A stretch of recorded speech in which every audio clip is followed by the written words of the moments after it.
partnering with one, like-minded people, and two, offering a service that an existing business doesn't offer is a great way to kind of start, because you can't be doing everything and anything.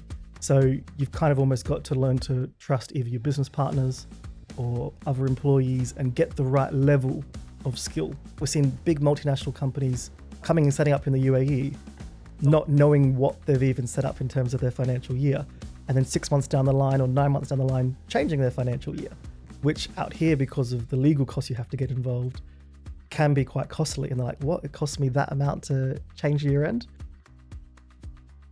Welcome to the Alphapreneurs podcast. I'm your host, Rayhan Aleem, founder of Taxstar and Alpha Pro Partners. Join me on each episode as we talk to inspiring Dubai-based entrepreneurs who share their stories, challenges, and secrets on building world-class businesses. I'm excited to welcome David to the show today. David has an impressive 19-year track record in corporate and operational finance, making a significant impact on every role he has taken on. He started working in the Big Four before moving on to industry and is now working for himself with CBD. At CBD, he has set up the accounting and advisory division overseeing critical areas such as client financial reporting, corporate finance, and tax compliance. David, welcome to the show. Thank you for joining us today. I want to dive into your experience and why you chose finance as your profession. Obviously, now you run your own business, and you advise on accounting as well. I myself, I did a degree in biochemistry, and I went into accounting, right? And not many people know that, and some people who do know that question me why I did that, and I'll probably go into that later. But why did you choose Why did you choose the profession of finance as opposed to anything else? So I think for me, obviously, I got into probably accounting and finance and law all at a young age, probably during high school. I kind of like, there's something there I want to kind of get involved in.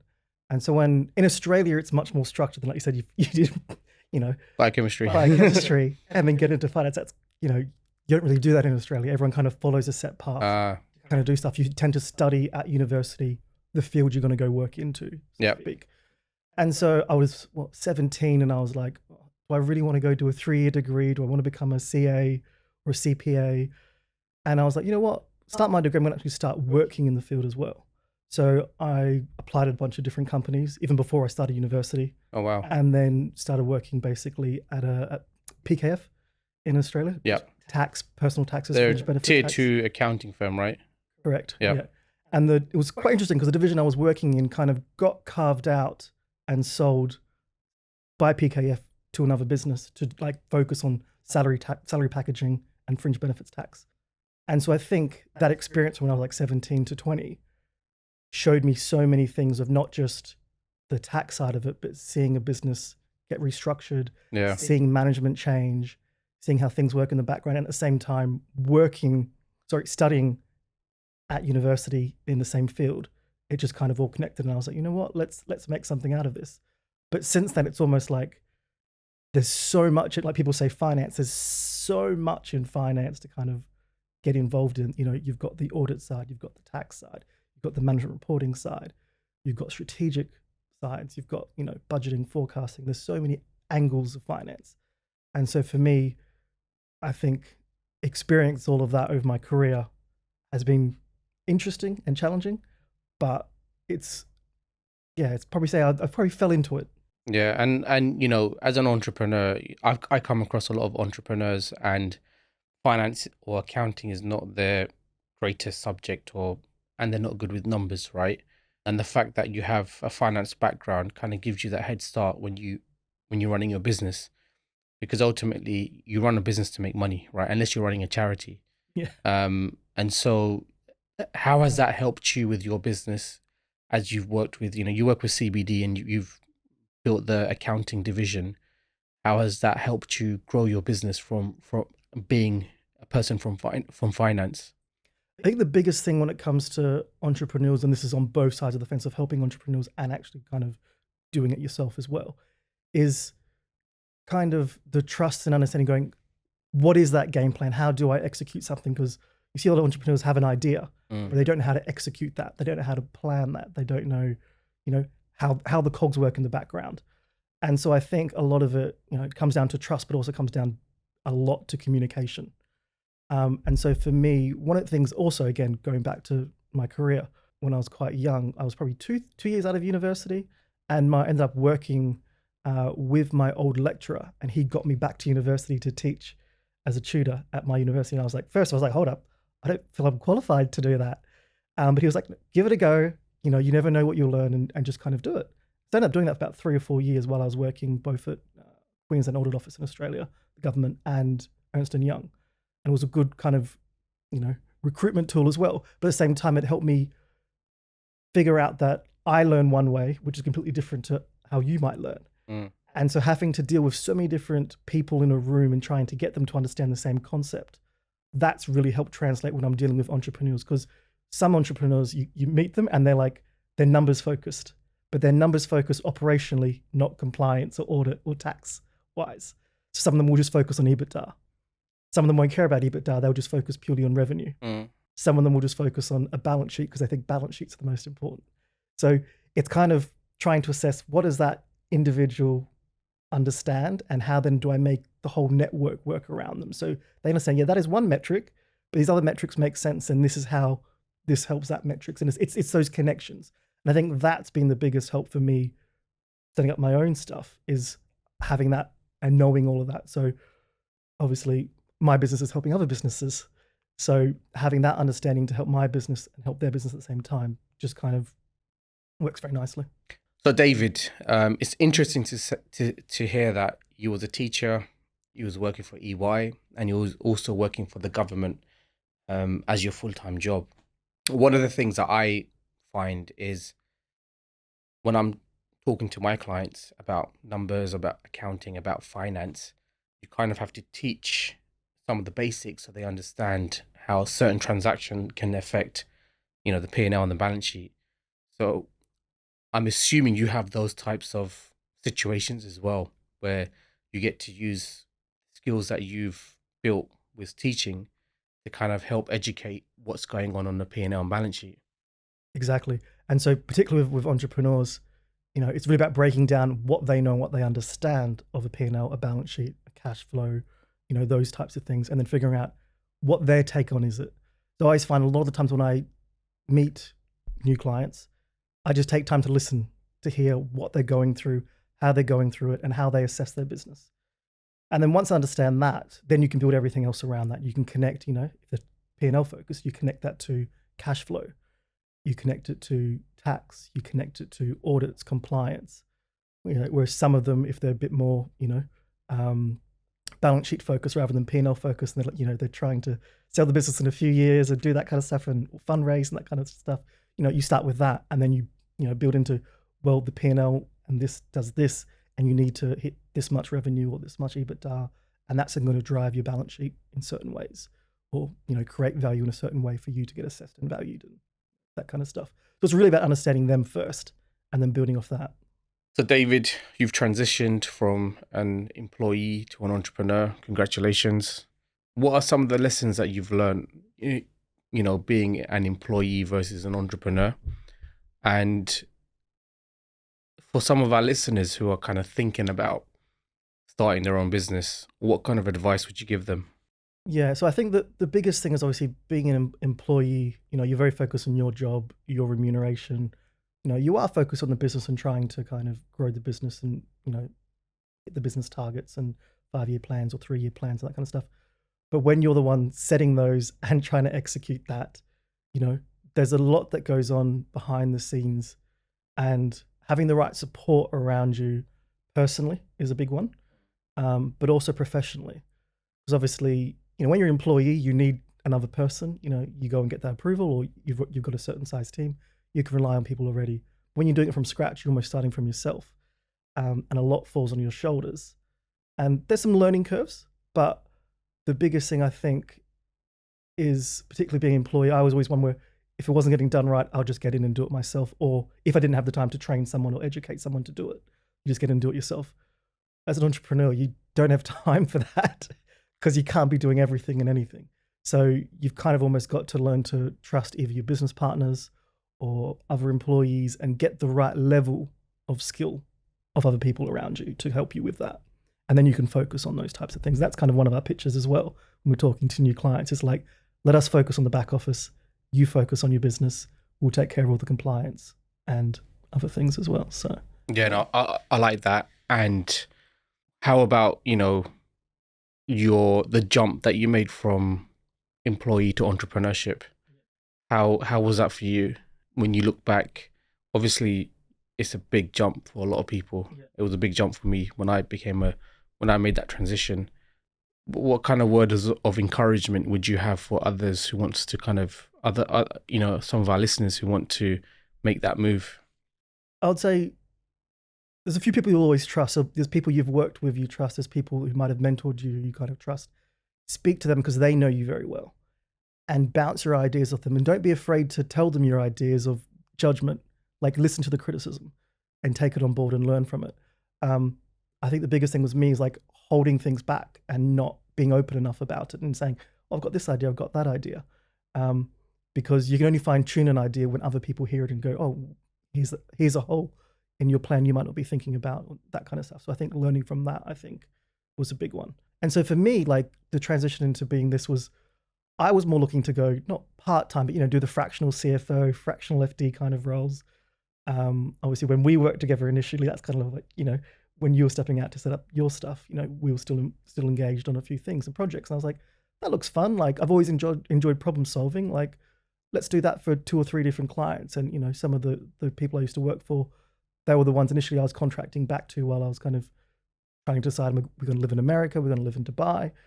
And then, you know, as I was trying to find new clients, that's when this opportunity presented itself, and the approach CBD. And they were the ones who were like, hey, you know, you've got this skill set. Have you ever thought of doing this? And I hadn't. Well, I'd kind of thought about it, but dismissed it very quickly. But then when they brought it up and they were like, do you think you can do this? And I was like, I can do it, but thinking, do I want to do it? That was the big thing for me, I think, getting over that. But then, like I said, once you got the support around you, and another big one was, well, like leaving full-time employment for me. There were a couple of friends who I'd helped on the side, and even my wife, like she mentioned to me a couple of times, like, have you ever thought of working for yourself? And other people were like, hey, David, you give us advice on the side here and there. You know, we'd pay for this kind of advice if you do that. Like, if you ever set your own thing up, let us know. We'd love to kind of help you. And on top of that, I think I've had staff members work for me in previous roles who've always said to me, if you ever go do something yourself, let me know. I'd love to come join you. And it's those things that, you know, one of those messages doesn't make you, you know, make a plan and go do your own business. But I think when I look back over probably the last 5 to 10 years and that being brought up as a theme, I think when you hear it enough, it gives you the belief. That's why I'm saying, speak to those people, you know, to get the belief from, you know, your mentors, people you worked with, not people just above you, but people below you or, you know, on the same level as you. They might have ideas, and how you've impacted them, you've got no idea until you have those conversations with them. I had a previous guest, mutual friend, 𝗥𝘆𝗵 𝗪𝗵 guy. Yeah. Similar journey to you. So he left Xero, and when he started his business, you know, I think he was approached by quite an established business to set up shop in Dubai when they're based in Malta. And you've kind of been through a similar journey in a sense that I'm assuming CBD approached you. You know, you've got amazing accounting skills and finance skills, and they do business setup, and you can build the accounting arm, especially with corporation tax coming in as well. So I guess for some individuals who are looking to make that journey, it's not kind of you go and start a business and have no support. You kind of had that support as well.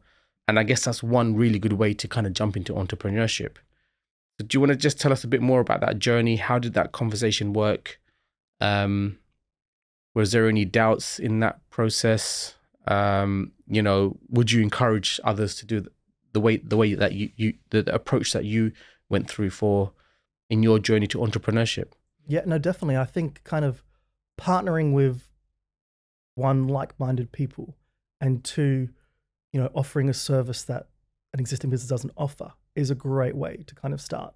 Obviously, I approached initially CBD to try and say, hey, have you got any, you know, big multinational companies that might need a bit of, transfer pricing help or audit support or, budgeting and forecasting review kind of stuff, like more the FD, CFO kind of stuff. So that's why I approached them initially.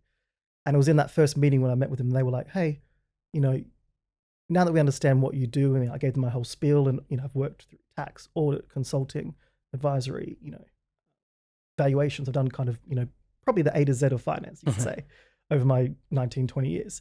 And so they kind of identified, hey, we've got this gap at the moment. We're, giving a lot of clients away to, other accounting firms and that kind of stuff. And they were like, would you be interested in coming on board? And it took us probably, I can't remember the exact time, but probably 3 to 5 months to actually figure that out, how this would actually work. Because initially, obviously, my hesitation was I wanted to do more the fractional CFO advisory, very high level stuff, more, low volume, high value, let's say. Whereas their business model is probably, more, high volume or medium volume, with medium value / low value kind of thing. So it was kind of trying to understand each other and really get to know each other and go, can we see something working here? And I think, after that 3 to 5 month period, we kind of went, yep, there's definitely something here. I can support on this, we can support on that. And then again, it was about just having open conversations with what is the first year plan? What is a 3-year plan? What is that kind of target? And then for me, it was going, can these guys support me in what I want to do? And at the same time, can I change my scope or my vision to include what they want me to do?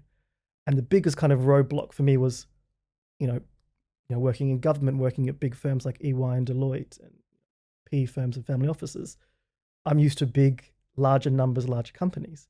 But obviously with this and understanding CBD helps companies set up from scratch or multinationals move into the thing, move into the UAE. The hardest part was dealing with so many clients all the time, dealing with, low numbers where it's just a shareholder that's ejected some money and hasn't done anything with it yet. So for me, that was a big learning curve.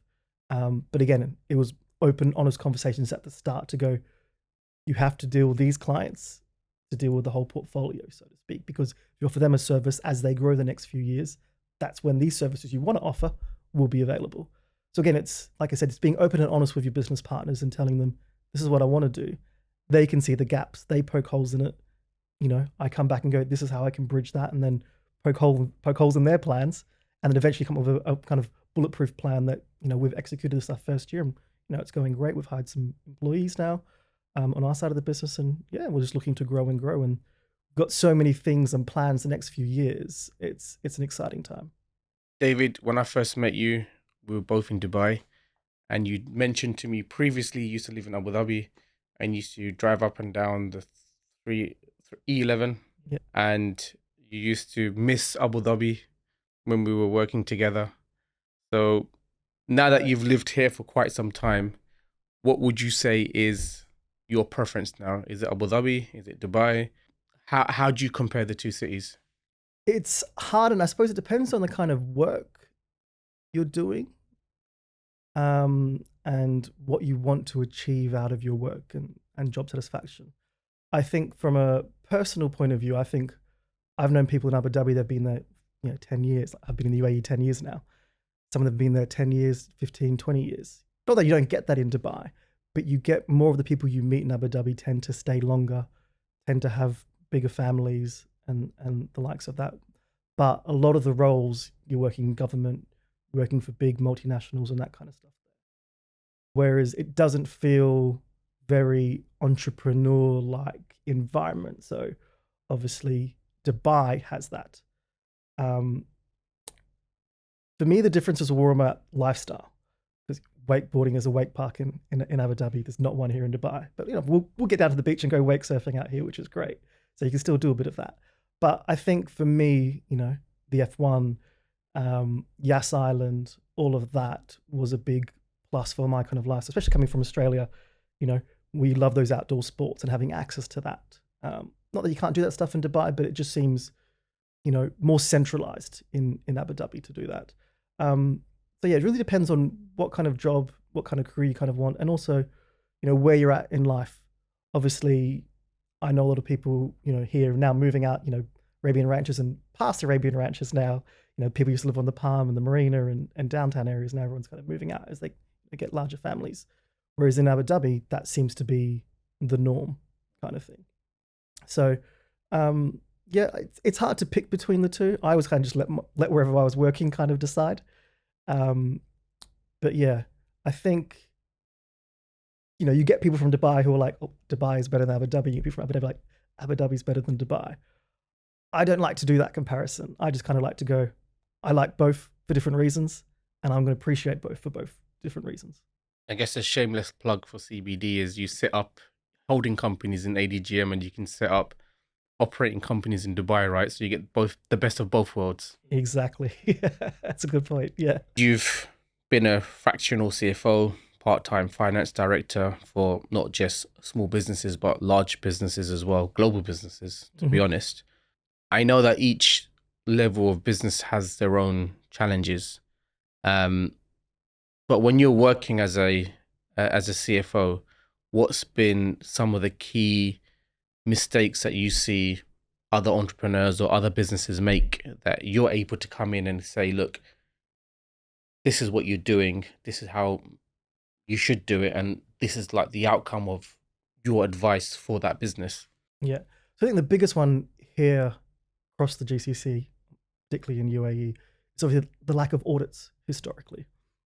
I've been to quite a few number of businesses, and when you lifting up the hood to see what's under there and just check what's going on, is moving numbers that aren't locked or set. You speak to the CEO and he's like, oh, I've got a 10 million number for 2023. You speak to the COO and he's got a 15 million number, and it's like, how do you whereas when you get audited, people then go, okay, that's the number, and that kind of makes sense. So, and even if it's not auditing, having that kind of close down of the books, locking of numbers, communication of the numbers around the business.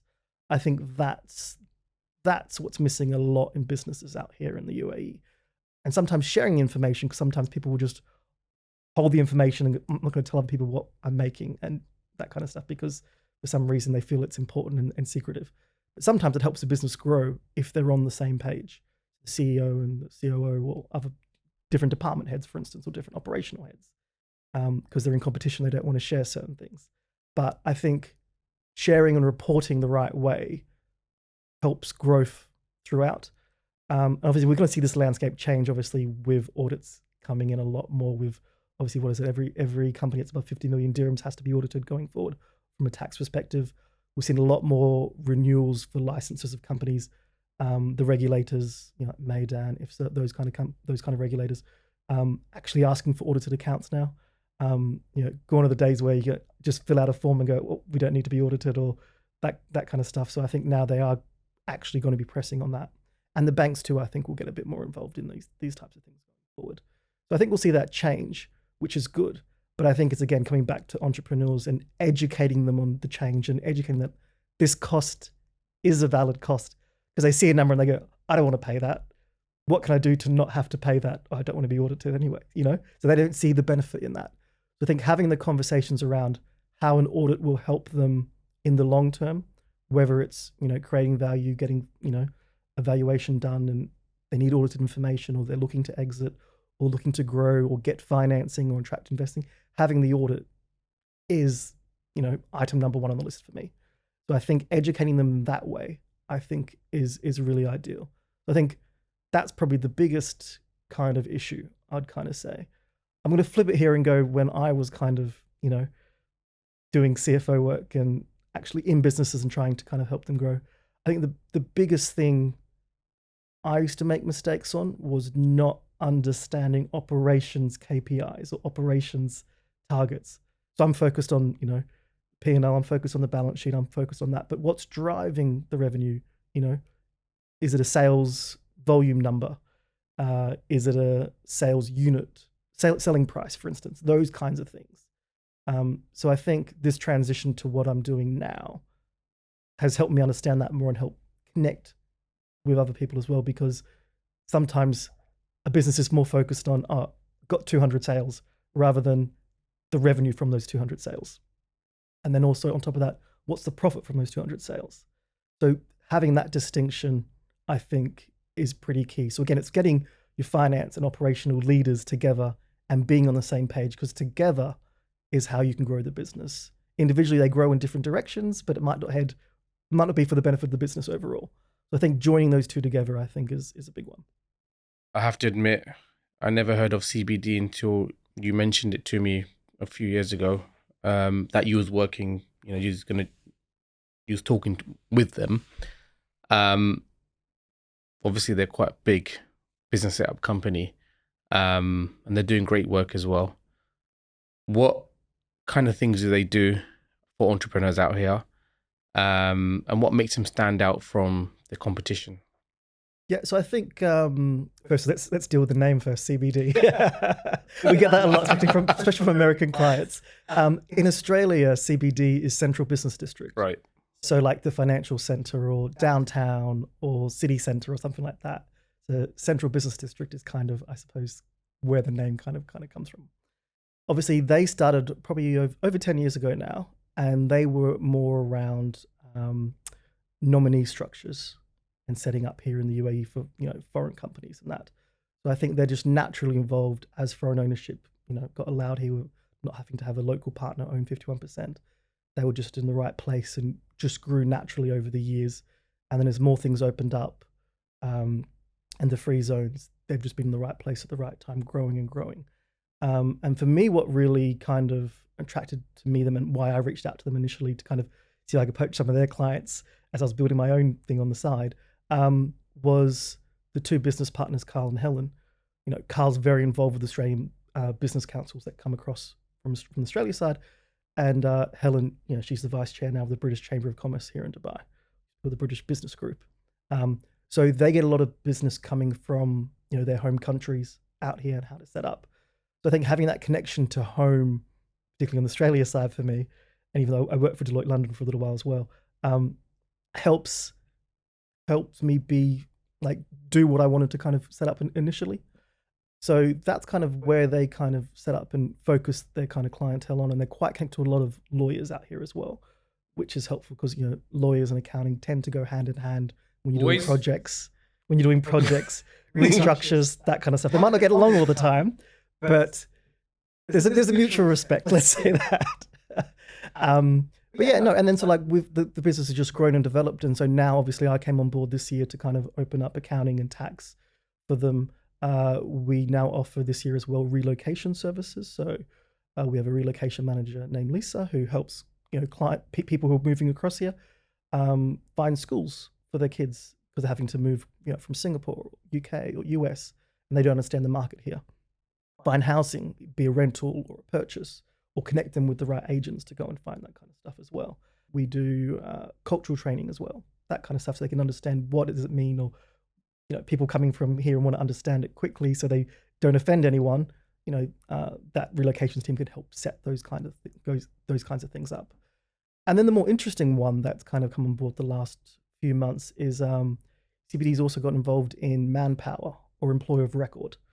So this means if people need someone hired temporarily or not on their visa and they want them on our visa, we can do that. We can hire basically in bulk, put them on our visas.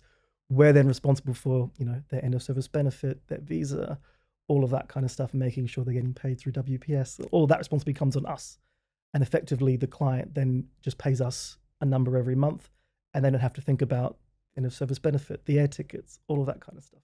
So it's an interesting model, and I think there's definitely something there, and we're kind of exploring that more, not just on the manpower side for visas, but also on kind of a contract environment. Because everywhere in Australia, US, UK, you have people who work 3 months, 6 months, or come in for a month. And you don't really have that here because of the way visas and employment kind of works. So yeah, I think there's definitely growth that we're going to be doing that in the next few years as well. And you have offices around the GCC and beyond, or just GCC? Just the GCC. So we're obviously most of the staff are here based in Dubai. We have the ADGEM office. Obviously, we're a CSP down there. And then we've got probably 4 or 5 people out in Saudi. Then we have satellite offices in Qatar and Oman. So we offer services across those key jurisdictions. But also we do help clients with US or UK or Australia and Singapore items that they might have to do.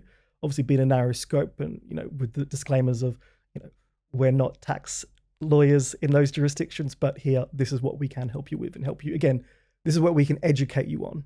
And this is the connection between the two and what you might need to do. And this is your responsibility. What kind of things do you do?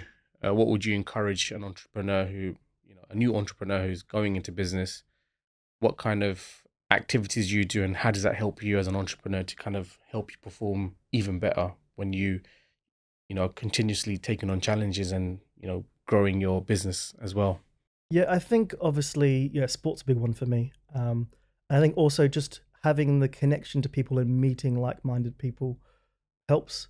So, big things that I've been doing the last few years is I'm not very good at golf, but I'll go get involved in a couple of golf sessions with a couple of other people. And, you make connections through those, or you go do a golf day and you make, business connections, not just personal connections.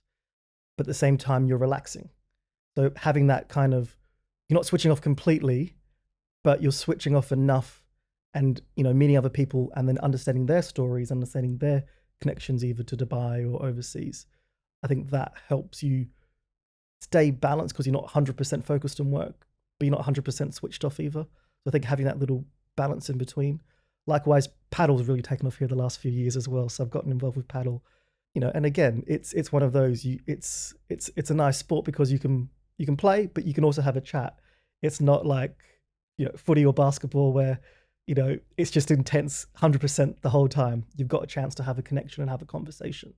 So that's what kind of helped me kind of bridge that gap. But for me, definitely always finding the time to go, wakeboarding or wake surfing. When we had the dogs out here, they're currently in America, but they're moving back next year. When we had the dogs out here, having to like switch off because you take the dogs out for a walk, that kind of stuff. Those forced breaks, sometimes you don't need them, or you don't think you don't need them. But then when you're out there and you're actually going for a walk, you're like, oh, this has really helped. And that problem I was thinking about 3 hours ago, I couldn't find a solution for, it's just popped into your head because you're focused on something else and your body's relaxed. So I think definitely finding that balance is key. But again, it's finding what works for you. Some people I know like, reading books or watching a show and switching off completely. Some people like to go, sit on the beach or, sit by the pool. That to me, sounds so boring, just sitting there doing nothing. But that's how some people switch off. So again, it depends on the person. But for me, I would encourage people to explore the different avenues and see what works for them. Because a lot of the time, I didn't know what worked for me until a few years ago. I was just always doing 101 things. And then I was like, hey, but what do you like doing by yourself? So do things with others, but do things by yourself and figure out what helps you get that balance. Whether it's waking up early or staying up late, some things work. Sometimes it's a combo. I know sometimes I'll wake up super early and just attack the day because I know I'm not going to get any emails from anyone to distract me. But there's other days where I know, I want to get a good night's sleep and really sleep in, and I'll stay up late and work and then just, completely catch up the next day. So again, it's finding out what works for you and then applying it, and then, not making it a rule to always follow, this is always going to work. But then when you feel it not working, try something different. So David, we once worked for a company, I won't say who, and it was owned by a private equity company as well. And when you work with many businesses, there's a life cycle. So they'll start, they'll then get finance, they might exit, they might sell part of their shares to another business. And in each stage of this kind of process, there needs to be a valuation. Now, I get a lot of questions about valuation because an entrepreneur, they've spent their blood, their sweat, their tears on building this business. Mm-hmm. And they've forsaken the regular income. So they get some income and some dividends, but ultimately they're building an asset. And it's always interesting for them to know, what is that asset worth? Is it worth me doing this business, for example? Mm-hmm. So you as a CFO, I know you advise lots of businesses, whether they're startups, multi-billion-dollar businesses. And I know you're also a valuation expert as well. So for the entrepreneurs who would like to know more about valuing a company, what kind of advice could you give? How would you value a business? We don't want to go too technical, obviously, but how would you value a business, and what kind of advice can you give to an entrepreneur? Yeah. So I think the big one is obviously, again, when you're meeting these people for the first time, it's interesting to hear their take on it now. Because then you can, number one, deal with any misconceptions they have. And two, once you understand what they have, you can then work around and go, okay, this is how I make them connect the dots. You know, some of them, you know, when you're doing valuations, again, it really depends on the business type, the exit strategy, and so many other things go behind it. And when you're having these conversations with them and you ask these questions to them, you can just see a lot of them haven't thought about these things. They're usually got an idea in their head because they've seen something from someone else or heard of a story, you know, or read something somewhere, and they're trying to kind of replicate that in a different way. Or they've maybe had success as an entrepreneur and sold a small business already. And like, oh, I can do that again very easily. But they've gone into a different field or a different industry or a different business type. And what worked in their initial one isn't really working now. So it's understanding what's driving all that first. And then once you have that, it's then setting up the strategy to kind of, okay, we're going to focus on revenues, or we're going to focus on, you know, EBITDA, or we're going to focus on profit, and we're not too worried about our cash flow because we've got financing. So it's trying to figure out what that all looks like and how to drive that. You know, some business will, you know, finance to the hilts to, you know, drive revenue, to really show revenue, because they know when they sell the business, the people looking to buy are going to be focused on the revenue, not focused on the EBITDA. Because some businesses, when they look to buy, they're just going to take all your sales. They don't care about your costs. They know they can do what you do cheaper. So they're more just focused on the revenue. So in those cases, you know, you got to understand, okay, someone's going to buy me for my revenues. I'm focused on my revenues. I'm not too worried about my costs. So like you're saying, you forego profits now to drive your revenues. So in that situation, it's a revenue multiple, correct? Correct, exactly. But some businesses doing that, some businesses are focused on EBITDA, and they will only give you multiple on EBITDA because they want to know the cost, because they know they're going to inherit your costs as well. And EBITDA is kind of, I kind of describe people, it's kind of like a cash flow profit kind of model is kind of how to describe it. And again, EBITDA or EBIT, depending on what you're using, is, you know, it's a metric. Obviously, it doesn't end up in balance sheets or P&Ls and audited accounts and those types of things. But it's a method. When we do this with a lot bigger businesses and larger entities in the past, you know, we always go back to doing, you know, a discounted cash flow model, 5-year plans, 10-year plans. You know, what are the assumptions behind that? And I'd almost encourage everyone to start with that model first, because once you understand that model, a full-blown 5 or 10-year discounted cash flow model, everything in valuation can be broken down easier, because when you're going through that, you learn revenues, you learn the costs, you learn EBITDA, you learn all these things, and you understand the drivers behind them. And then from there, you can then assess different businesses and go, okay, this is how I need to focus on this, or this is how I need to focus on that. Whereas I know some businesses, you know, they're focused so much on EBITDA, they've got cash reserves, they've got no liabilities, and then they go to sell the business, like, but there's all this money in the business. Why are you not just, you know, then they get advice, just take the money out and we'll buy just, you know, for this amount. We don't care about the revenues right now. We're more focused on a different business strategy. So it's trying to match up. What I explain to people is match up your strategy with who you think is going to buy you or how you think you're going to exit, you know? So once you have that defined, it makes everything else break down simpler. And again, the biggest one is, going back to the UAE in general, is audits. If you can get certain metrics audited and have that, that's the first thing people are going to look at when they, so that's your revenue number, but what's the right revenue number? Is it the 15 or is it the 13 million? I don't know which number to take. But if you have an audited set of accounts, they know what they can take because it's, you know, it's been verified independently. And not just that, you know, in this day and age, a lot of holding companies, investment companies, you can get those audited, and you can, you know, do fair valuing and audits. And again, you can do audits for two reasons. You can do an audit for statutory purposes because you need to file it for tax or regulative reasons. But you can also do audits, you know, purely just for the shareholders. voluntarily. Correct. Yeah. Just to get numbers verified. So if you wanted to, you know, fair valuing versus historical costs, like which one are you going to use? Most people just go historical costs because I'm allowed to in the accounting standards, but the accounting standards stipulate that. But you can create your own accounting policies and go, I'm going to fair value all the businesses I own, even though my share price is only this amount because I obtained the business for that. I'm going to fair value them every year and get that audited. and then say you've got 3 years worth of that, you show the growth of those underlying businesses to someone and it's been audited, that helps you with your story long term. So I think the biggest thing is plan for it. So if you're thinking of, I'm looking for a 3-year or 5-year exit, don't wait to the last year to start it. Start it now. Start it early on, because that then helps you, number one, drive the business. Are you focused on revenues? Are you focused on EBITDA? But it also helps you then figure out how to sell the story to an exit. What we've seen a lot of times is people stumble, they don't get to exit, they end up getting financing, getting more loans in, and they kind of get in this continual cycle until something really breaks or change.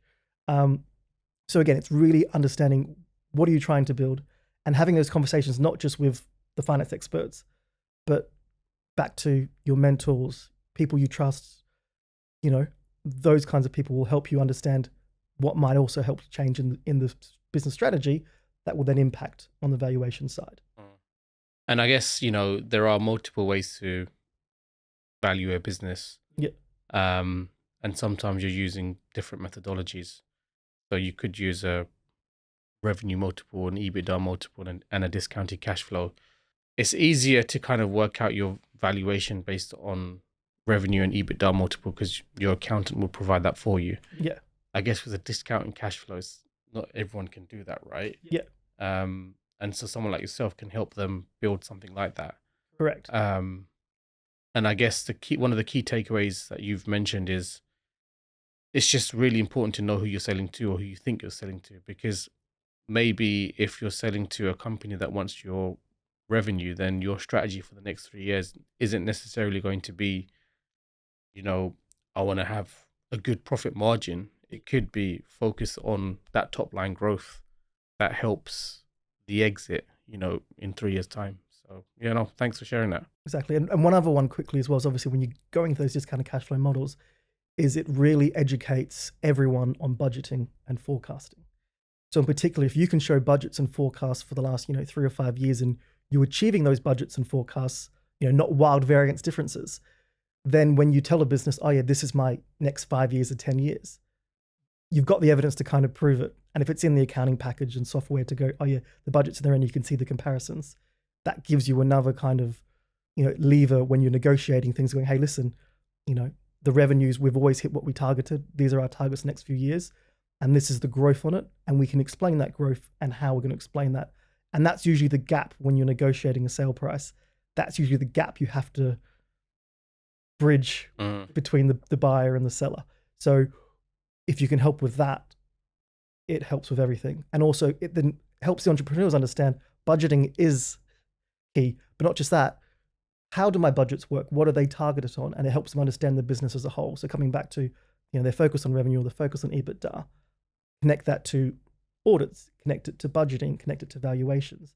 And then they realize, oh, I can't just run a business doing this. I actually need to plan. I need to do other things. Again, the smaller a business, you might not need to worry about some of these things, but the bigger businesses or SMEs, and as they're kind of growing, they need to think about it sooner rather than later. So before we wrap up, what kind of projects are you working on? What's the best way some of our listeners can reach out to you? And is there anything that you want to kind of talk about, or is there a particular message that you want to encourage some of our listeners who are looking to become entrepreneurs, but you've kind of made it easy for them through the way you've gone through your journey? Yeah, so I think a few things and a few themes we've kind of seen recently is financial year ends. Actually, companies obviously just default and pick a 31 December year end, but that might not fit to their lifestyle because they want to be away for Christmas and New Year's and other things. And not just that, we're seeing big multinational companies coming and setting up in the UAE, not knowing what they've even set up in terms of their financial year, and then 6 months down the line or 9 months down the line, changing their financial year, which out here, because of the legal costs you have to get involved, can be quite costly. And they're like, what? It costs me that amount to change year end? So I think, again, coming back to planning and these types of things, it's quite critical to, just think about things in the next few years when you're setting up, maybe make your year end 30 September. So, it can work with, you come back from the summer, wrap up then. Like, it really just depends on what and how you want to do it. Or, for instance, if you're most of the Southern Hemisphere, do like a 30 June year end as opposed to 31 December, because that's just how, things work down there. So it's aligning to those kinds of things. So that's kind of some of the themes we've been seeing recently. A few other projects, we're seeing quite a few more US things come across our plate. Obviously a lot more into Saudi, and obviously that's an area of target for us next year in particular, as we kind of, this is our first year operations from an accounting and advisory perspective. So yeah, but we're kind of unique in the sense that we help on the problem solving side. So we tend to get linked in when someone doesn't know how to do something, or they've used other service providers, or they've used other accountants, and they don't know how to do something because it's new. Obviously with corporate tax coming in and qualifying free zones and all this kind of fun stuff, it's been a great learning the last few months. And dare say, more learnings will come as they release more information, we believe as well. But no, I think that the best way to get in touch with us is obviously we've got our website. You can get in touch with us by email. We've got a pretty big presence on LinkedIn as well, the CBD kind of group. So yeah, there's multiple ways to get in touch with us, but obviously we're very involved in business councils. We run a few networking events as well. So I have to link up and maybe get you guys involved in some of those as well. Yeah, no, more than happy to join. Thank you very much for joining us today, David. It's been an amazing time. Amazing to hear your journey and how you've become an entrepreneur, and you've transitioned from being a employee to an entrepreneur. So I think that will give a lot of our viewers, encouragement from that point of view. And if they need to get companies set up, they can come to you. Exactly. So yeah, thank you very much. No, thanks for having us. Thank you for joining us on the Alphapreneurs podcast. I hope you enjoyed the show. Please subscribe and give us a 5-star rating and a review. Your feedback is appreciated. For show notes and more, check out the link in the description and connect to me directly on LinkedIn and search for Rayhan Aleem. See you in the next episode.